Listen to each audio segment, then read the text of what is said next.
Imagine you just delivered a newborn baby in this hospital situated in the rural part of a low-income country. Imagine that your baby's jaundice level starts to increase and reaches dangerously high levels even before hospital discharge. Imagine that this is not observed by the eyes of those caring for you or your newborn in the hospital, and you are allowed to go home, where your baby develops severe acute bilirubin encephalopathy. In the developed world, this is rarely the case. However, this is sadly too often the case for neonates born in rural parts of low-income countries where hospital personnel rely on visual assessment of jaundice in newborns due to limitations including lack of availability of appropriate diagnostic tools.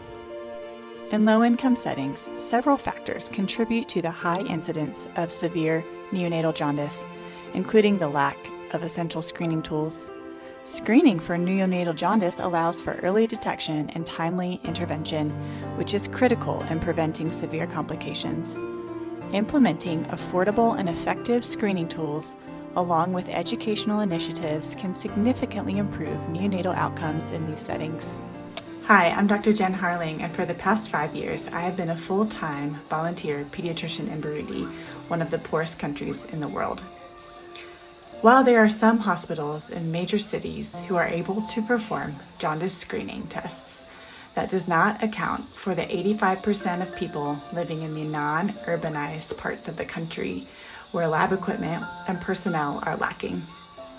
I've personally seen the effects of not having proper screening tools for neonatal jaundice, and it is devastating.